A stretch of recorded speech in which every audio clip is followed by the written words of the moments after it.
You see our fancy sign? We're moving ahead now. It's now 11:02. A lot of people were complaining. If you happen to be on now, that live at 11:05 starts exactly live at 11:05, and for you to get tuned into it and everything else, you missed the first minute or so. So what we're going to do is we're going to come up with something better than this and something better than that for an intro, and we'll probably start the intro at about whatever. What is Josh, the voice of Spirit Cars, think? When are we going to start the intro? Infomercial. Are you going to do an infomercial first? Yeah. Oh wow, that's a good idea. Try to sell some. Okay. So we'll start about 11:02 and pump in an infomercial when we get that technology available. But we'll keep the live stream going up until 11:05. And right now we are 11:03. See, 11:03, we're actually going to be on time here. So it's not exactly dead air. Can you follow that around? Can we make a sign interesting? Hey, if you look at the old signs, the scrolling of the back in the 30s and the 20th Century Fox and all them movies, this is about what they had. There we go. That would come across. We want something a little bit better than that, though. A little newer technology. Some Star Wars stuff. Hey. Oh, this would be good. Here, you hold this up here. You hold this up here. What time we got?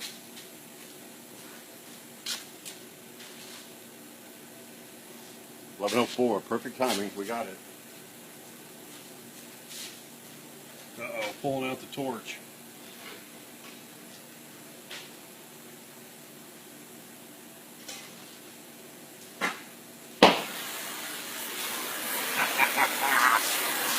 We are going live at 11:05.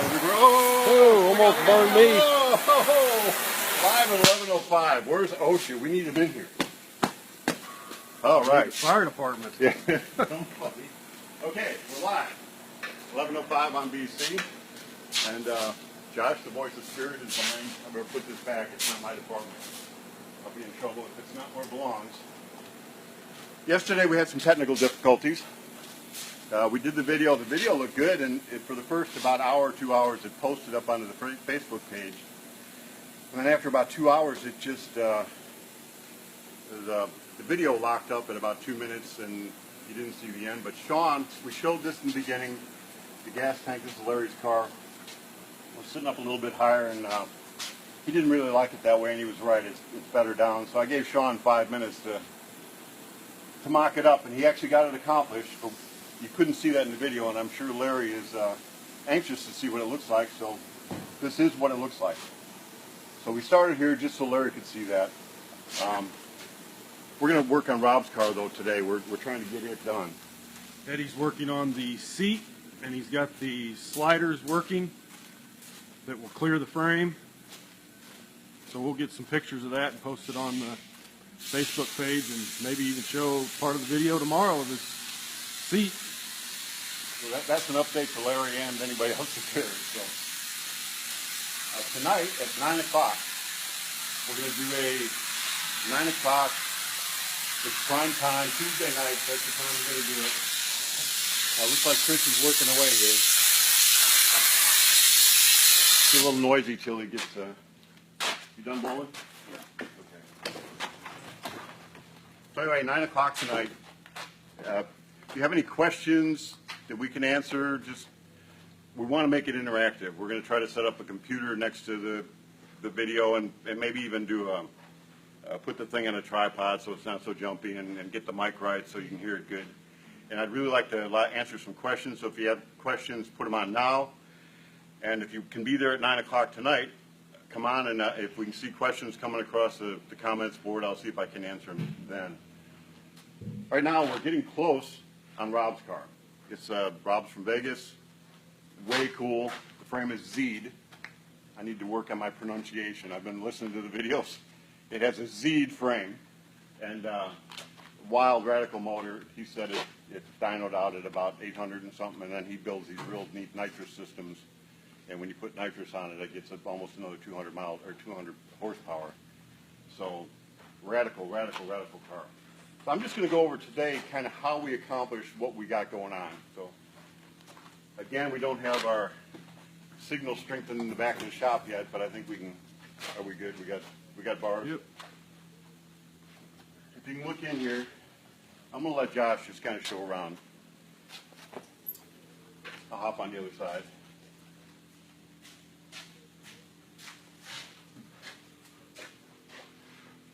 We're talking a lot about shapes and pieces.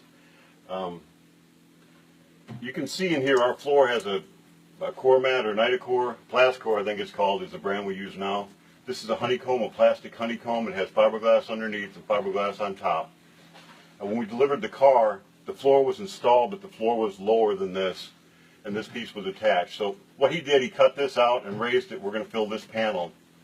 And I wasn't part of the mock-up, so I'm assuming he had some lines here. He determined that this was a line and has the same line across on the other side. That's the bottom of the floor. So he had a cardboard tube that he had for a trans tunnel. We mocked it up, we glassed that tube, pulled the tube off and cleaned it up. We had another kind of tube and some tape to sort of make this shape. I had this shape here already in a trans tunnel from another car that I cut and molded in. These here, it had a nice round, so what I had is a Model A deck lid that had that round, so I seen that shape. I said, all right, that'll work there. So I made that deck lid piece and cut just this out. So we got it all bonded in here. Chris is going to take and hand lay all this now. A couple tips. These are tips that they'll be helpful if you ever do very much of this. We held these in with screws, and down in the bottom of the screws we got screws. Once the putty's dry, or if you're not using putty, you want to get it glassed in, but you don't want to glass over the tip of that screw. If you do, you're stuck. You can kind of see back here how this was screwed in. I'm starting to take the screws out because it's solid. Well, if you need to glass this, I left a screw here and I left a screw here, but I'm going to grind this one out because it's stripped, but I'm going to pull these out and I'm going to just glass this so that I can pull these screws out and move ahead farther. Now, if for some reason I've got a glass with the screw still in it, say I had a glass around both sides of this, just take a little piece of tape and put it over the head of that screw. That way if you get some fiberglass or something in there, you can peel that tape off and still take the screw out. So there's your handy tip for today if you're fabricating fiberglass. One of the keys to a good hot rod, in my opinion, they got to be clean, they got to look good. I mean, aesthetics is everything. It's nice if they run good too, but I like to drive the cars we build. And if it's not comfortable to drive, you may look cool in it, but it's just not comfortable to drive. Something that is just, without it, it's not comfortable. With it, it helps a bunch. Having a kick plate, a toe plate. So if I build an angle here, so at some point, this will have an angle here, but we're going to leave it for Rob because he's going to have his pedal placement. And since I don't have this mocked up on a frame with the motor and trans combination, we've got a little bit of a hump here because there'll be shifter linkage on this side, and he had a mark for his shifter over here, I believe, but I mean he's going to have to cut all that out, and Rob will put the toe plates in when he figures out how the steering column is going to go down, and the brake pedal, if you put the brake pedal on the right side or the left side of the steering column. It's always nice if you can 1-foot brake, but sometimes it's more convenient if you've got the pedal on the left side and 2-foot brake. So that's always an issue whenever you're building your interior and your floor. Consider what it's like to drive when you do it. On the front here,